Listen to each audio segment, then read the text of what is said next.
النهاردة معانا فكرتين لإعادة التدوير هتنبهروا بيهم. أول فكرة معانا وهي البلوزة دي، وتاني فكرة وهو الكاش مايو ده.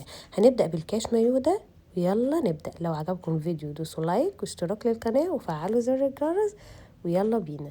اول حاجه معانا الكاش مايو ده طويل وكتافه كتافه كبيره جدا، فاحنا حبينا ان احنا نعمل فيه تعديل بسيط، ان احنا نظبطه من فوق بحيث ان هو يبقى ربع كم او نص كم على حسب ما هيطلع معانا، وفي نفس الوقت نظبط طوله ويبقى جميل جدا في اللبس.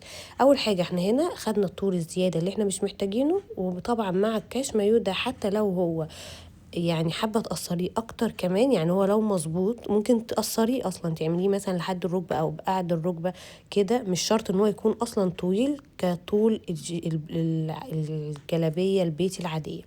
بعد كده قصينا الجزء ده زي ما انتم شايفين بالدوران كده وسرفناه، وهنبتدي نركبه على الجزء بتاع حردة الكم زي ما هو. مش هنقص حاجة من جزء حردة الكم خالص لأنه هو اوريدي أصلا صغير، فاحنا هنبتدي ان احنا نزود بس عليه الجزء اللي احنا قصيناه ده، وهيبقى ده هو كده الفكرة بتاعتنا النهاردة.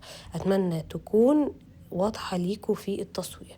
هنبتدي ان احنا نثبته بالطريقة دي بكشكشة بسيطة، وهيطلع معانا بكل سهولة، يعني هيطلع فكرته ممتازة جدا.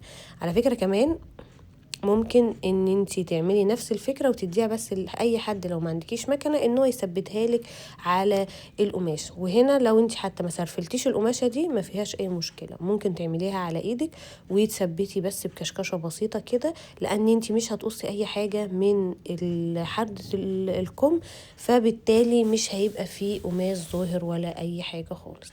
هتبتدي ان انتي تثبتيه بالطريقه اللي انتي شايفاها دي معانا، وبعد كده هيطلع معانا النتيجة زي ما انتوا شايفين كده، ربع كم جميل جدا وشيك وتحفة في اللبس، وهيغير معاك الستايل بتاع الكاش مايو وهيعجبكم جدا. جربوا الفكرة وهتدعولي. بعد كده بقى هنبتدي ان احنا نعمل طبعا الكم التاني بنفس الطريقة زي ما اتفقنا، وبعد كده هنتني التانية مكان ما احنا قصينا من ديل الكاش مايو.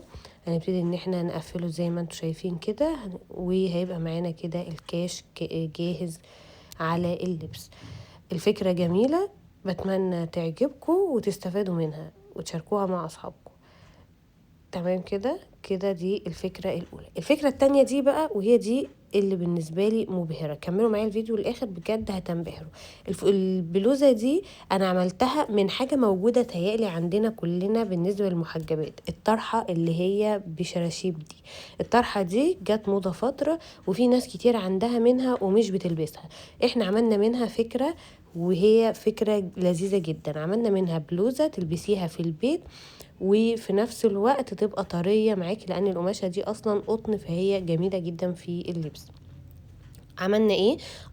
تنينا الطرحة على 2 بكل سهولة وبساطة جدا، تنيناها على 2 وخدنا من الطرحة قد بالظبط شبر من مكان التانية من فوق كده، خدنا منها زي ما انتم شايفين كده في التصوير، خدنا منها الجزء بتاع الكم قصيناها بالشكل ده كده، وخدنا منها الجزء ده اللي هنعمل منه كم للبلوزة. وبعد كده هنركب استك بسيط وهيبقى كده النتيجة معانا بسيطة جدا. هنا بقى الجزئين دول ده الجزء اللي هنعمله، خدنا برضو نفس الفكرة شبر بسيط جدا و20 سنتي تمام، وتناها على 4. هنعمل مربع بسيط كده ونعمل مثلث منه، المثلث ده هو هيبقى حردة الكم اللي احنا هنعمله للبلوزة، وهنعمل نفس المثلث ده في القطعة اللي احنا قصيناها من الطرحة، هنعمل كده مكملة للكم. هنبتدي ان احنا نقصه، بحاول ان انا اجيبه من كل الزوايا معاكم عشان تبان لكم الفكرة. بتمنى اكون التصوير يعني موضح الفكرة.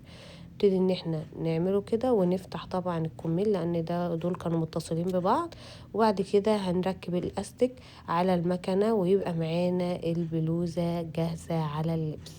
دي كانت بعض الأفكار اللي أنا حبيت أشاركها معاكم. بتمنى تعجبكم الفكرة وتستفادوا منها وتشاركوها مع أصحابكم، ولو حد عنده نفس الطرحة دي ياريت يبعتها لنا بعد ما ينفذها. مع السلامة.